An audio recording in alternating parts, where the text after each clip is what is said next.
শুরুতে জানিয়ে দেব এবার ইসরায়েলকে সতর্ক করল যুক্তরাষ্ট্র ও জার্মানি। জানিয়ে দেব ইরানের প্রেসিডেন্ট নির্বাচন আজ শুক্রবার। এদিকে চীনের সাবেক দুই প্রতিরক্ষা মন্ত্রীকে বহিষ্কার করল কমিউনিস্ট পার্টি। জানিয়ে দেব নেতানিয়াহুর বিরুদ্ধে আইসিসির গ্রেফতারি পরোয়ানা বিলম্বিত। সর্বশেষ রয়েছে এআই এর সাথে পাল্লা দিতে ইসরায়েলের নতুন কৌশল অবলম্বন। এবার ইসরায়েলকে সতর্ক করল যুক্তরাষ্ট্র ও জার্মানি।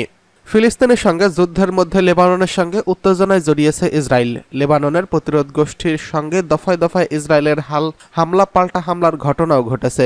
এমন পরিস্থিতিতে ইসরায়েলকে সতর্ক করেছেন যুক্তরাষ্ট্র ও জার্মানি।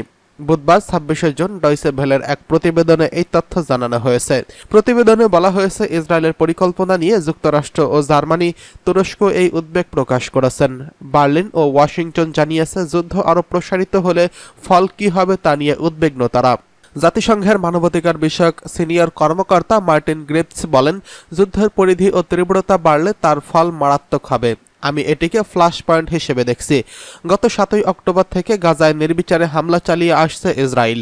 দেশটির এই হামলার পর থেকে সংঘাতে জড়িয়েছে লেবাননের হিজবুল্লাহ।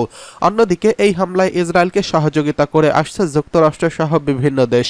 জার্মানির পররাষ্ট্রমন্ত্রী আনালেনা বেয়ারবক বলেন, আরেকটি যুদ্ধ মানে আঞ্চলিক সংঘাতের সম্ভাবনা অভাবনীয় আকারে বেড়ে যাওয়া। ইসরায়েল ও লেবাননের মধ্যে যুদ্ধ হলে বিপদ বাড়বে বলেও জানান তিনি। প্রতিরক্ষামন্ত্রী লয়েড অস্টিন বলেন, ইসরায়েল ও হিজবুল্লাহর মধ্যে যুদ্ধ হলে তা আঞ্চলিক যুদ্ধের রূপ নেবে। কূটনৈতিক পথে এই উত্তেজনা কমাতে হবে বলেও জানান তিনি। এর আগে হিজবুল্লাহর সঙ্গে সংঘাতের ভয়াবহ পরিণতি জানান ইসরায়েলি জেনারেল মেজর জেনারেল অব আইজ্যাক ব্রেক। তিনি বলেন, হিজবুল্লাহর উপর হামলার জন্য নিরাপত্তা বাহিনীকে প্রস্তুত করার উদ্যোগ নেওয়া হলেও তা ইসরায়েলের জন্য আত্মহত্যা শামিল হবে। আইজ্যাক ব্রেক বলেন, ইসরায়েলের সাম্প্রতিক মাসগুলোতে গ্যালিলিতে হিজবুল্লাহ কি করেছে সেটির দিকে নজর দিলে আমরা দেখব তারা বসতিগুলো উড়িয়ে দিয়েছে। হিজবুল্লাহর হামলায় হাজার হাজার একর জমি পুড়ে যাচ্ছে। তিনি বলেন, সাম্প্রতিক মাসগুলোতে গ্যালিলিতে হিজবুল্লাহ কি করেছে সেদিকে নজর দিলে আমরা দেখব তারা বসতিগুলো উড়িয়ে দিয়েছে। হিজবুল্লাহর হাজার হাজার একর জমি পুড়িয়ে দিচ্ছে। ইসরায়েলি জেনারেল আরও বলেন, আজ ইসরায়েলের উত্তরে গাজার চিত্র দেখা যাচ্ছে। আয়রন ডোম মাসের পর মাস ধরে ড্রোন ও ক্ষেপণাস্ত্র রকেট থামাতে ব্যর্থ হচ্ছে। আমরা প্রতিদিন ডজন ডজন ক্ষেপণাস্ত্র হজম করার জন্য প্রস্তুত হতে পারি না। পরবর্তী যুদ্ধে আমাদের এটি করতে হবে। এদিকে ইরানের প্রেসিডেন্ট নির্বাচন আজ। ইরানের প্রেসিডেন্ট ইব্রাহিম রাইসির নিহতের পর দেশটির নতুন নির্বাচনের তারিখ ঘোষণা করা হয়েছে। এই ঘোষণা অনুসারে শুক্রবার 28 জুন দেশটিতে প্রেসিডেন্ট নির্বাচন অনুষ্ঠিত হবে। ভারতীয় সংবাদ মাধ্যম এনডিটিভির এক প্রতিবেদনে এই তথ্য জানানো হয়েছে। ইরানের প্রেসিডেন্ট নির্বাচনের বিষয়টি দেখভালের দায়িত্বে থাকা গার্ডিয়ান কাউন্সিল 6 প্রার্থীর প্রার্থিতা অনুমোদন করেছেন। তবে তাদের মধ্যে 2 জন প্রার্থী নিজেদের প্রার্থিতা প্রত্যাহার করে নিয়েছেন। ফলে এবার নির্বাচনে লড়ছেন 4 জন প্রার্থী।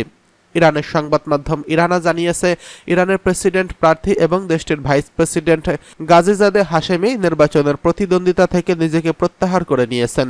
সামাজিক যোগাযোগ মাধ্যম এক্স এক পোস্টে তিনি এই পদত্যাগের ঘোষণা করেন। ইরানের জাতীয় নির্বাচন সদর দপ্তর বৃহস্পতিবার 27 জুন এক বিবৃতিতে জানায়, 6 প্রার্থীর মধ্যে 2 জন প্রার্থিতা প্রত্যাহার করেছেন। তাদের একজন হলেন দেশটির ভাইস প্রেসিডেন্ট আমির হোসেন গাজিজাদে হাশেমি। তিনি বুধবার রাতে প্রার্থিতা প্রত্যাহার করেন। অন্যজন হলেন আলীরেজা জাকানি গতকাল বৃহস্পতিবার সরে দাঁড়ানোর ঘোষণা দেন। নির্বাচন থেকে 2 প্রার্থী তাদের প্রার্থিতা প্রত্যাহার করে নেওয়ায় নির্বাচনের প্রতিদ্বন্দ্বিতা করবেন 4 জন। তারা হলেন ইরানের পার্লামেন্টের স্পিকার মোহাম্মদ বাঘের গালিবফ এবং পরমাণু বিষয়ক সাবেক মধ্যস্থকারী সাইদ জালালি এবং সাবেক স্বরাষ্ট্রমন্ত্রী মোস্তফা পৌর মোহাম্মদী এবং পার্লামেন্টের সদস্য মাসুদ পেচেশকিন। নির্বাচনে এসব প্রার্থীর মধ্যে রাইসির উত্তরসূরি হিসেবে সবচেয়ে বেশি শোনা যাচ্ছে মোহাম্মদ বাকের কালিবাফের নাম। এর আগে 2005 ও 2013 ও 17 সালে কালিবাফ প্রেসিডেন্ট প্রার্থী হিসেবে প্রতিদ্বন্দ্বিতায় নেমেছিলেন। তবে শেষবার প্রার্থিতা প্রত্যাহার করে তিনি রাইসিকে সমর্থন দেন। রাজনীতিতে আসার আগে কালিবাফ ইরানের অভিজাত বাহিনীর ইসলামিক রেভলিউশনারি গার্ড কোরের সদস্য ছিলেন। এদিকে চীনের সাবেক 2 প্রতিরক্ষা মন্ত্রীকে বহিষ্কার করল কমিউনিস্ট পার্টি। চীনের সাবেক প্রতিরক্ষা মন্ত্রী লি শাংফু এবং তার পূর্বসূরি ওয়েং ফেংঘেকে গুরুতর শৃঙ্খলা ভঙ্গের দায়ে বহিষ্কার করা হয়েছে। কমিউনিস্ট পার্টির কেন্দ্রীয় কমিটির বরাত দিয়ে প্রতিবেদনে বলা হয়, লি ঘুষ নেওয়ার পাশাপাশি অন্যদের ঘুষ দেওয়ার মাধ্যমে বিপুল পরিমাণ অর্থ নিয়েছেন বলে সন্দেহ করা হচ্ছে। তদন্ত প্রতিবেদনকে উদ্ধৃত করে খবরে বলা হয়েছে, তিনি রাজনৈতিক দায়িত্ব পালন করেননি এবং নিজেদের এবং অন্য কর্মীদের জন্য সুবিধা গ্রহণ করেছেন। এতে আরও বলা হয়েছে, সেনাবাহিনীর একজন সিনিয়র নেতৃস্থানীয় ক্যাডার হিসেবে লি সাংফু তার মূল মিশনের সাথে বিশ্বাসঘাতকতা করেছেন। তিনি তার দলের স্বার্থ ও জাতীয় প্রতিরক্ষার ব্যাপক ক্ষয়ক্ষতি করেছেন। কমিউনিস্ট পার্টির নির্দেশে লি সাংফুর বিরুদ্ধে তদন্ত শুরু করা হয়েছে। গত বছর ব্রিটিশ সংবাদ সংস্থা রয়টার্সের প্রতিবেদনে প্রকাশ করা হয়েছিল, সামরিক কেনাকাটায় দুর্নীতি করায় লি কিয়াং সাংফুর বিরুদ্ধে তদন্ত চলছে। গত বছরের অক্টোবরে কোনো ব্যাখ্যা ছাড়াই তাকে পদ থেকে সরিয়ে দেওয়া হয়।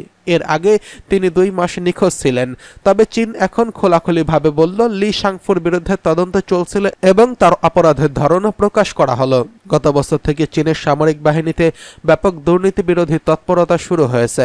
এদিকে নেতানিয়াহুর বিরুদ্ধে আইসিসির গ্রেফতারি পরোয়ানা বিলম্বিত। আন্তর্জাতিক অপরাধ আদালত আইসিসির প্রাক বিচার ট্রাইব্যুনাল বৃহস্পতিবার যুদ্ধ অপরাধের অভিযোগে ইসরায়েলি প্রধানমন্ত্রী বেঞ্জামিন নেতানিয়াহু ও প্রতিরক্ষা মন্ত্রী ইয়েভ গ্যালান্টের বিরুদ্ধে গ্রেফতারি পরোয়ানা জারি করার ব্যাপারে আইসিসির প্রসিকিউটর করিম খানকে অনুমতি দেবে কিনা সেই সিদ্ধান্ত গ্রহণের প্রক্রিয়া স্থগিত করেছে। গত 10 জুন বিষয়টিতে আইসিসির এখতিয়ারের বিরুদ্ধে আদালতের বন্ধু হতে ইংল্যান্ডের আবেদন করার প্রেক্ষাপটে এই স্থগিতাদেশ এলো। আদেশটি কেবল ইংল্যান্ডকে হস্তক্ষেপ করার সুযোগই দেয়নি, সেই সাথে অন্যান্য দেশকেও এই কাজে এগিয়ে আসার পথ খুলে দিল। আইসিসি 12 জুলাই পর্যন্ত ইংল্যান্ড এবং অন্যান্য দেশকে তাদের বক্তব্য প্রদান করার সুযোগ করে দিচ্ছে। তাছাড়া আইসিসি জানিয়েছে, এসব দেশের বক্তব্য ও পুরোপুরি বিতর্ক প্রক্রিয়াটি সাধারণ জনগণের উদ্দেশ্যে উন্মুক্ত করে দেওয়া হতে পারে। যদিও সন্দেহভাজন যাতে সতর্ক হতে না পারে সেই জন্য সাধারণ গ্রেফতারি পরোয়ানা জারির প্রক্রিয়া গোপন রাখা হয়। আইসিসির এই সিদ্ধান্তের ফলে পুরো গ্রেফতারি পরোয়ানার ইস্যুর প্রক্রিয়াটি সহজেই কয়েক মাস পর্যন্ত ঝুলিয়ে দেওয়া হবে। উল্লেখ্য, যুক্তরাষ্ট্র ও ইসরায়েলি মিত্ররা নেতানিয়াহু ও গ্যালান্টের বিরুদ্ধে গ্রেফতারি পরোয়ানা জারির তীব্র বিরোধিতা করেছেন। মার্কিন প্রেসিডেন্ট জো বাইডেন বলেছেন, ইসরায়েলের বিরুদ্ধে আইসিসি সম্পৃক্ততা খুব সৃষ্টিকারী। আইসিসি অবশ্যই নেতানিয়াহু ও গ্যালান্ট ছাড়াও গাজা ভিত্তিক ফিলিস্তিনি প্রতিরোধ আন্দোলন হামাসের নেতা ইয়াহিয়া সারি এবং ইয়াহিয়া সিনওয়ারার 3 নেতার বিরুদ্ধে গ্রেফতারি পরোয়ানা জারি করতে চায়। এদিকে এআই এর সাথে পাল্লা দিতে ইসরায়েলের নতুন কৌশল অবলম্বন। পরাশক্তি হিসেবে কৃত্রিম বুদ্ধিমত্তা খাতে নিজের অবস্থান ধরে রাখতে নিজেদের প্রথম সুপার কম্পিউটার তৈরির টেন্ডার প্রকাশ করেছে ইসরায়েল। দেশটির রাষ্ট্রায়ত্ত সংস্থা ইসরায়েলের ইনোভেশন অথরিটি এই ঘোষণা দিয়েছে। জানা গেছে, টেন্ডারটির কার্যক্রম চালু হবে জুলাই মাস থেকে। ইন্ডিয়ান এক্সপ্রেসের এক প্রতিবেদনে এই তথ্য জানানো হয়েছে। সংস্থাটির সিইও ডন বিন এআই সম্মেলনে বলেছে, প্রযুক্তি খাতে এতদিন এআই ইসরায়েলের বন্ধু হিসেবে কাজ করলেও এর দ্রুত বিকাশের কারণে যে কোনো দিন এটিতে শত্রুতে পরিণত হতে পারে। সেটি মোকাবেলা করতেই সরকারি শিল্প ও শিল্প খাত সংশ্লিষ্ট জাতীয় এআই প্রকল্পের জন্য $25 কোটি বাজেট বরাদ্দ করেছে ইসরায়েল সরকার, যার মধ্যে 60% খরচ হবে 2024 সালেই। আর এই প্রকল্পটি শেষ হবে 2027 সালে। পরে এটির তহবিল আরও বাড়ার সম্ভাবনা রয়েছে।